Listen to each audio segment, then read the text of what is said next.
J'ai grandi dans une ferme laitière au Drennec, près du Folgoat. Mon père n'a pas été beaucoup à l'école, le temps d'apprendre à lire, à écrire, à compter. Dans sa jeunesse, il s'est engagé dans le mouvement jeunesse chrétienne agricole, la JAC, comme beaucoup de ses camarades. Et ensuite, c'est tout naturellement qu'il a poursuivi son engagement à la FNSEA. C'était un syndicaliste engagé. Et il a participé aux grandes luttes agricoles des années 60-70 et notamment à ce qu'on a appelé la guerre du lait. Et j'ai encore présent à l'esprit, le matin à mon réveil, de voir la voiture des gendarmes stationnée dans la cour de la ferme. Il aimait beaucoup son métier et s'est enthousiasmé pour cette agriculture qui se mécanisait de plus en plus, devenait plus performante avec l'aide de la chimie. Et le remembrement des terres fut aussi une petite révolution vers cette agriculture moderne. On appelait ça alors le progrès. Pour ma part, j'ai participé aux travaux des champs avec mes frères et sœurs, surtout pendant les vacances scolaires. Alors, si les garçons étaient plutôt autour des machines, nous, les filles, nous avions les mains dans la terre. Et tous les après-midi d'été, par exemple, nous allions sarcler les betteraves. Mais nous ne rations pas la sacro-sainte pause à l'heure de l'arrivée du Tour de France.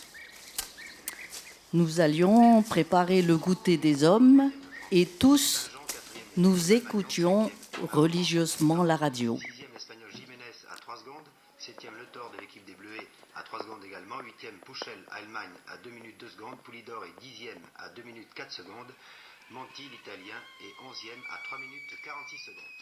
Au classement général, toujours en tête Roger Pingeon. Mais dans la famille, j'étais celle qui lisait. Et donc mes parents ont décidé que je devais poursuivre mes études. Ils ne m'ont jamais intéressée aux faits agricoles et moi, de mon côté, je ne me souviens pas m'y être intéressée beaucoup non plus à cette époque.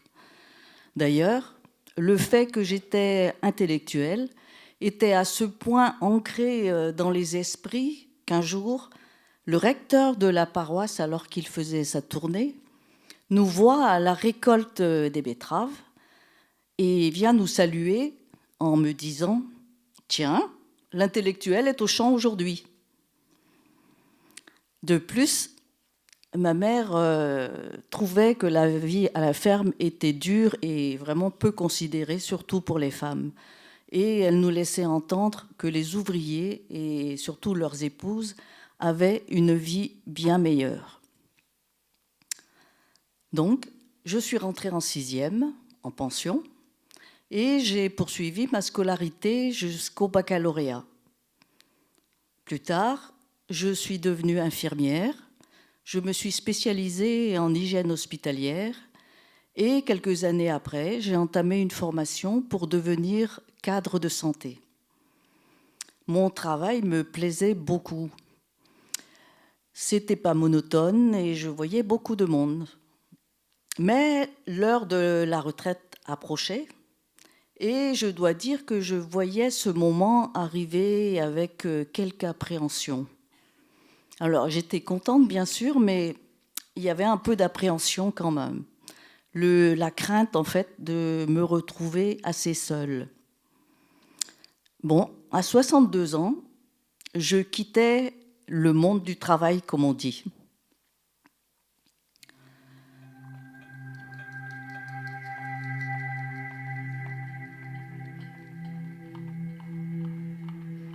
À la retraite, je me suis étonnée moi-même les premiers temps.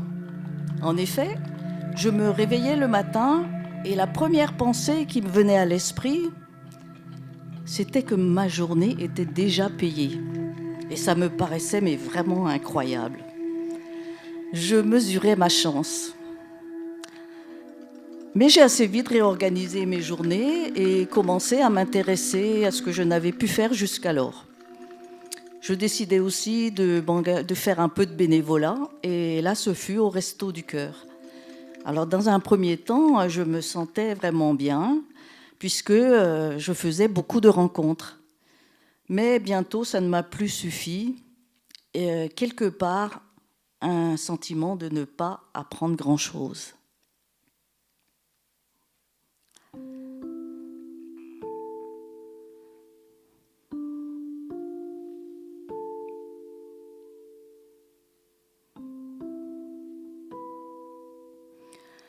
C'est à ce moment-là que je vais faire une rencontre qui va être décisive pour moi vers un changement de vie progressif.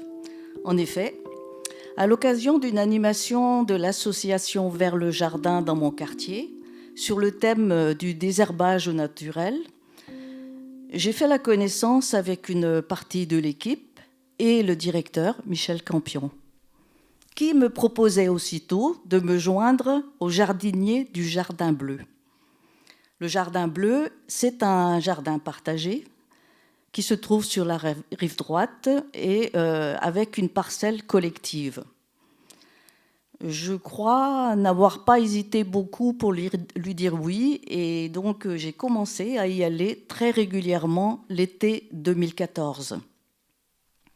Pourtant, je n'avais que très peu de connaissances à cette époque sur la vie, la culture des plantes, toutes les interactions qu'il peut y avoir entre les différents milieux, la flore, la faune. Je partais vraiment de zéro. Ma grand-mère avait bien eu un potager quand j'étais petite fille, et beaucoup de fleurs aussi. Mais assez vite, elle avait dû céder son lopin au profit de la nouvelle agriculture. On n'avait ni le temps, ni la place pour ça.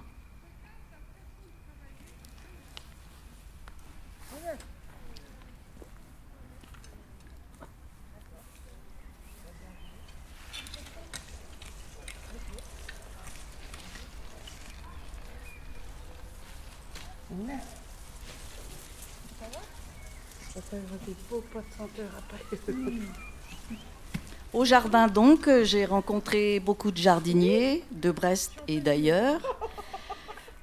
J'ai beaucoup appris aussi avec les animateurs de l'association.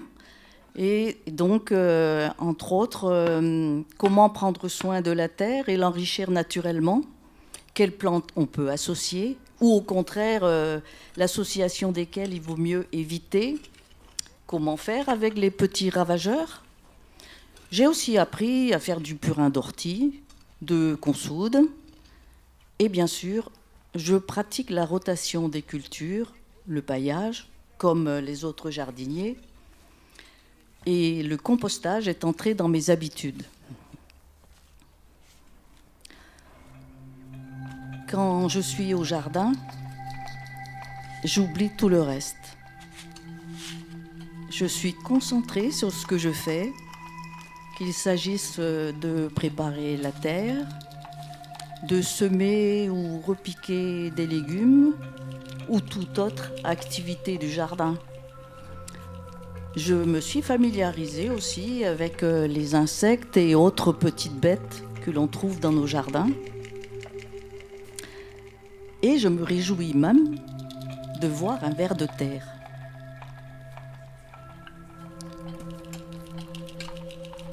Depuis 2 ans, j'ai une parcelle individuelle. Là, j'ai décidé aussi d'en faire un potager, même si j'y ai mis quelques fleurs. Et donc, j'ai commencé par des pommes de terre, des radis, de la salade, et ça a poussé. Et ça a été un réel émerveillement de voir les légumes pousser. Parallèlement, je me suis mise à cuisiner bien davantage, et en particulier, bien sûr, les légumes de nos jardins. Et j'ai appris à cuisiner avec les saisons. Alors, je ne suis pas, pour le moment, autosuffisante quand même pour mon alimentation. Mais enfin, je me dis que je suis plus autonome.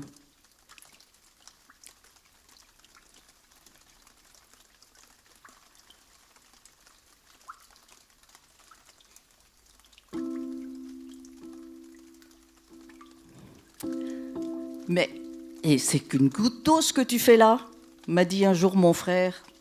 Eh bien, c'est pas comme ça qu'on va nourrir la planète. Mon frère a succédé à mes parents à la ferme et aujourd'hui, c'est un GAEC et il pratique toujours une agriculture conventionnelle avec ses associés. Il est passionné par ce qu'il fait. Mais bon, ça ne nous empêche pas de nous parler, d'en discuter, de dire ce que nous faisons l'un l'autre et comment nous voyons les choses.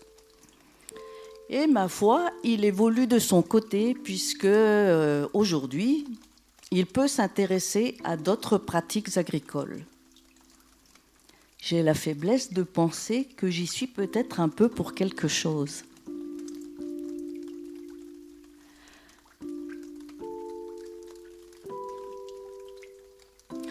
Au jardin, donc, j'ai vraiment beaucoup appris sur tout ce qui concerne le jardinage au naturel et plus largement à connaître et à vivre en harmonie avec mon environnement.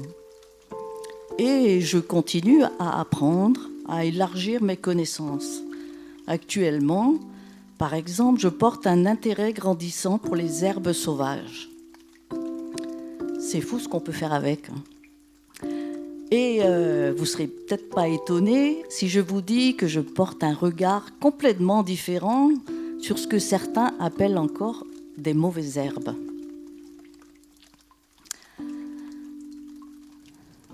Alors, je suis devenue une urbaine, bien sûr, aujourd'hui, puisque j'habite Brest depuis 36 ans.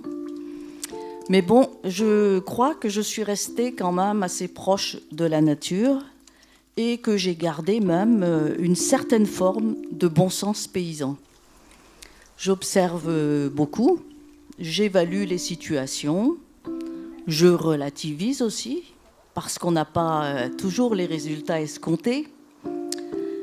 Des limaces voraces s'invitent parfois au jardin. Mais je m'adapte. Et mon temps est devenu celui de la nature.